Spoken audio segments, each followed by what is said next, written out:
Com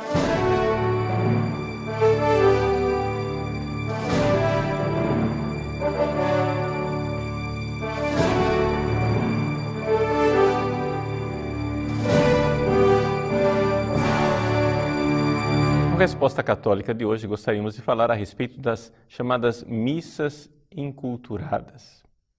O Eduardo nos escreve, perplexo, a respeito de uma reportagem que foi publicada no site IG. Nesse site, há uma reportagem que fala das missas exóticas que conquistam cada dia mais fiéis.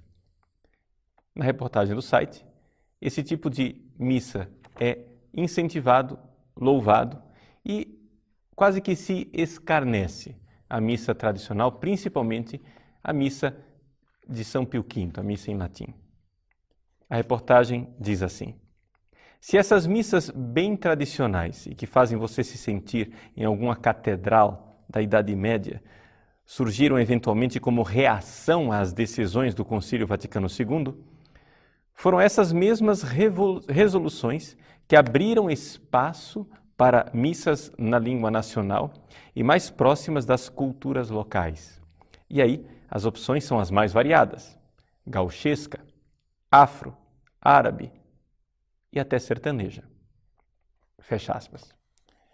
Pois bem, Eduardo, vamos então esclarecer as coisas. Em primeiro lugar, o Concílio Vaticano II jamais falou de missas inculturadas. O Concílio Vaticano II nunca deu permissão para que houvesse tais missas. E não existe nenhuma, repito, nenhuma legislação da autoridade competente, que é a Santa Sé, a respeito deste tipo de missas. Para que haja algum princípio de inculturação, e existem documentos da Santa Sé que falam da inculturação enquanto princípio, é necessário que as conferências episcopais façam pedido à Santa Sé. E uma vez aprovada aquela inculturação, ela é aplicada dentro da estrutura básica do rito romano. Por exemplo, a cor branca. A cor branca no Japão não significa solenidade, não significa a liturgia festiva, porque o branco para a cultura japonesa é uma cor fúnebre. Então, substitui-se o branco pelo amarelo.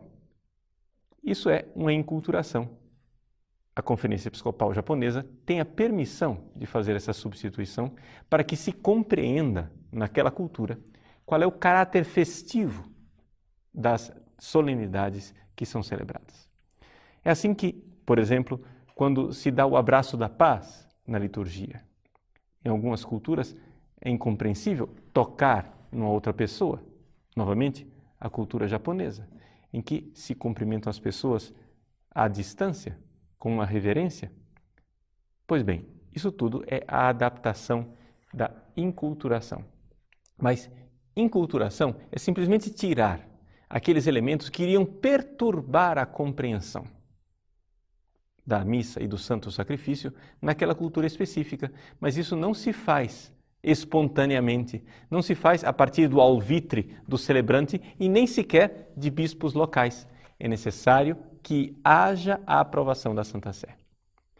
As pessoas que celebram esse tipo de missa estão violando um direito fundamental dos fiéis. O Código de Direito Canônico, quando coloca os direitos dos fiéis em geral, diz o seguinte no cânon 214. Os fiéis têm o direito de prestar culto a Deus, segundo as determinações do próprio rito aprovado pelos legítimos pastores da Igreja. É um direito do fiel. Ou seja, um fiel, quando vai à igreja, ele tem o direito de receber a missa da igreja, não a missa do padre. Agora, é evidente que padres e celebrantes gemam diante deste cânon. Por quê? Porque está tirando a eles a possibilidade de ser um tiranete. Ou seja, eu sou o pequeno ditador que diz como a missa será. É evidente que equipes de liturgia gemem diante deste cânon. Porque equipes de liturgia criativas que querem começar a missa com a bênção final e terminá-la com a procissão de entrada, evidente, essas pessoas que querem tudo de cabeça para baixo irão protestar. Mas que alívio para os fiéis! Que alívio para os fiéis saber que a igreja os defende e defende os seus direitos. Que quando eu vou à missa, eu não quero ser refém do celebrante e da equipe de liturgia. Quando eu vou à missa, eu quero saber como ela começa, tem o seu prosseguimento segundo os ritos e como é que ela acaba. Que bom saber que a missa pode e deve ser respeitada. Uma outra realidade é o fato de que estas missas enculturadas, assim chamadas enculturadas, são na verdade missas dessacralizadas. Existe algo de profundamente errado, antropologicamente errado nestas missas, que é o seguinte: quando você vai a um terreiro de macumba, as vestes que as pessoas que estão oficiando o sacrifício usam são vestes diferentes. Os ritmos, a música, são ritmos e músicas diferentes. Existe naquela religião um sentido do sagrado. Ou seja, a pessoa que está realizando aquele culto afro-brasileiro, ela não está nem se vestindo e nem se comportando como ela faz no dia a dia. Porque existe um princípio antropológico básico de que o culto se presta com algo diferente do dia a dia. Ou seja, existe o sagrado, existe o secular, o profano, aquilo que eu faço no dia a dia. O culto a Deus é prestado com algo diferente do meu dia a dia. Se você vai ao Japão, o empresário que chega em casa de terno e gravata, tira os seus sapatos, vai para o seu quarto, tira o paletó, coloca o seu kimono para fazer a cerimônia do chá.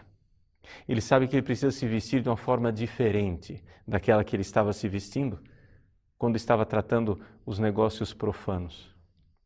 Existe algo de verdadeiro e antropológico, que é a realidade que o sagrado é uma coisa, o profano é outra. E a igreja sempre viveu dentro desta verdade antropológica. Nós tínhamos uma música sagrada, o gregoriano, roupas sagradas, os paramentos litúrgicos, textos sagrados. Havia toda uma realidade sagrada. Eu estou usando havia, não porque foi abolido, mas havia porque as pessoas jogaram fora. Jogaram fora o patrimônio da igreja. Tudo isso ainda existe, ainda está aí. E não foi o Vaticano II quem acabou com isso. Essas pessoas que dizem isso, ou seja, o jornalista que escreveu esse artigo no IG, jamais leu uma linha do Vaticano II. Eu desafio você a encontrar na Sacrosanto Concilium qualquer tipo de aprovação desse tipo de maluquice litúrgica. Não há. Isso jamais passou pela antecâmara do cérebro dos padres conciliares. Os padres conciliares não pensaram nem sequer na reforma litúrgica tal qual ela foi colocada por Paulo VI, que foi uma realidade que passou além do que o concílio pediu. Portanto, não se use o Vaticano II para promover e para defender certas coisas. O Vaticano II é aquilo que os textos do Vaticano II dizem. Pois bem, aqui está a realidade. Estas missas, assim chamadas enculturadas, deveriam ser chamadas de missas profanadas, dessacralizadas. Missas onde o sagrado agora já não existe, existe somente o profano. Você usa a sua roupa do dia a dia, você usa a roupa profana, você usa uma roupa que não foi pensada para o culto. Colocam-se danças que não são danças sagradas, colocam-se ritmos que não são ritmos sagrados, tudo isso dentro da missa. Ora, mesmo que fossem ritmos e danças sagradas, ninguém teria autorização de inserir nada sem a licença da Santa Sé. Porque é necessário apresentar a Santa Sé primeiro, para que ela aprove qualquer modificação dentro do rito, porque a Santa Sé está aí para tutelar a tradição, ritual da igreja, a validade dos sacramentos, a retidão da fé e, nesse caso, defendendo o direito dos fiéis. Então vejam, esse tipo de missa não somente não tem cabimento, mas como não tem verdade antropológica. Uma terceira coisa, esse tipo de missa não tem verdade teológica. Ou seja, se você for ver, todas essas inserções, esse tipo de rituais, foram feitos por pessoas que não entendem absolutamente o que é o verdadeiro rito da missa. A missa é a celebração da paixão, morte e ressurreição de nosso Senhor Jesus Cristo. É o santo sacrifício eucarístico. Todas essas inculturações são sempre inculturações que vão na direção de festosas celebrações comunitárias, onde o sacrifício de Cristo na cruz fica encoberto, esquecido, quase que ausente. Por quê? Porque o que é importante é aquilo que você é. Importante é aquilo que nós temos no dia a dia, é trazer o profano para dentro da igreja. Chamar isso de profanação talvez seja literal demais, mas é isso que está acontecendo. Vejam, uma última coisa para concluir essa nossa reflexão. É também verdadeiro que existe muita coisa de falso nessa suposta inculturação.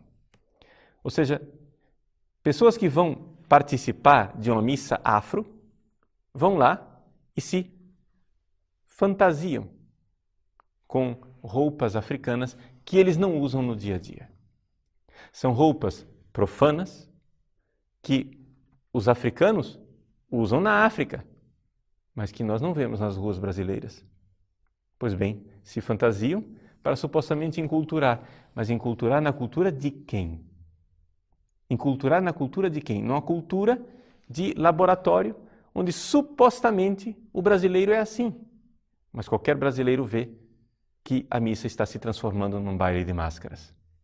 Quando uma pessoa vai participar de uma missa crioula, de uma missa gauchesca, e um sujeito que no seu dia a dia usa calça jeans e camiseta, vem ali de bombacha e lenço no pescoço, fantasiado daquilo que ele não é e daquilo que ele não vive, existe algo de extremamente artificial nesse tipo de manifestação. Não quero aqui me manifestar absolutamente contra a cultura de ninguém. Só quero dizer uma coisa. Vamos respeitar o rito da missa tal qual ele foi aprovado pela Santa Sé. Se existe alguma possibilidade de inculturação e de modificação, a Conferência dos Bispos deve pedir à Santa Sé que irá aprovar. Esse é o princípio jurídico. Essa é a realidade litúrgica. Portanto, respondendo a você, Eduardo, estas missas não têm nenhuma legalidade.